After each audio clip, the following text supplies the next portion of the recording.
Morning, morning, morning. This weekend I continued wiring up all these beans that are growing at a mile a minute, which is great. I need a little attention every day to make sure they're going in the right places. And I started tying up these zucchinis. I'm going to try tying up a couple of them and see how it goes, just to make things a bit neater. So take up a lot of space otherwise, just for fun. My potatoes are all flowering, which means they're not too far away from digging up. I've got some beans sprouting in my Three Sisters patch. Today I'm just going to do a bit of weeding and tidying up. I went over to the new house this morning. Progress is looking okay,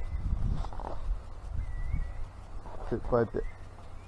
My mother-in-law just got back from Tierra del Fuego, of all places, and brought me some great seeds.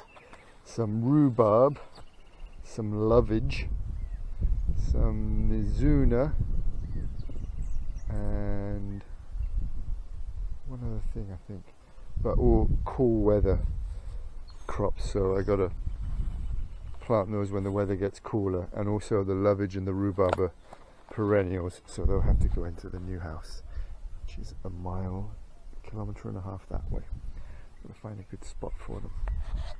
This is my attempt at zucchini trees. They can't support themselves, you've got to tie them up to the poles, so just as they grow you tie them loosely and they should grow up the poles. See how that works out.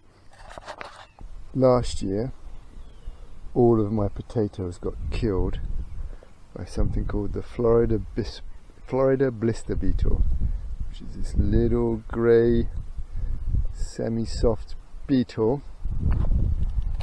that eats all the leaves and kills it, so they look like this.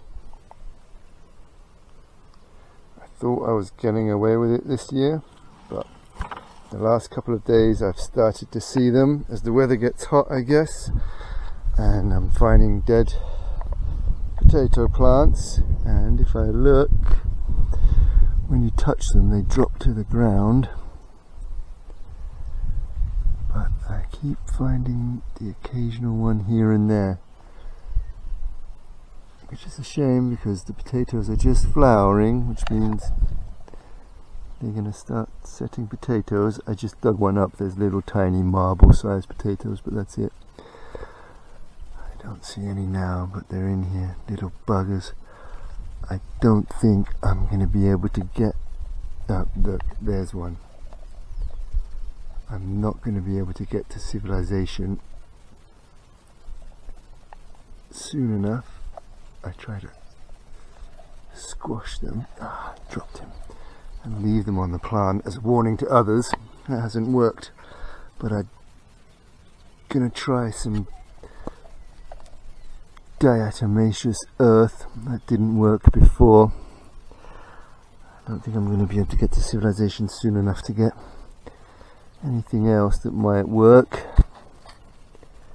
It's a shame to lose all of the potatoes like last year. Okay, I'm going to completely cover these in diatomaceous earth and see how that goes. See, healthy, bug ridden, healthy. Look, there's one. That's what they look like. I don't know if you can see that. As soon as you go for them, they fall to the ground to escape, and then you lose them. So they're going to kill that plant and then move on to the others. There's another one. Yeah, mine's going to get totally infested again. That sucks. It's maybe just not a good place to do potatoes.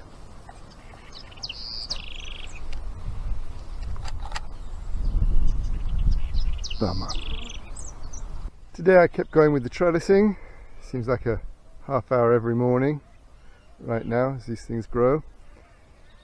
Look, you can tell which way the wind comes from, right? I've given up hope on tomatoes and peppers growing here, here, and on this side of here. These beds haven't had a lot of compost and you can really tell the difference.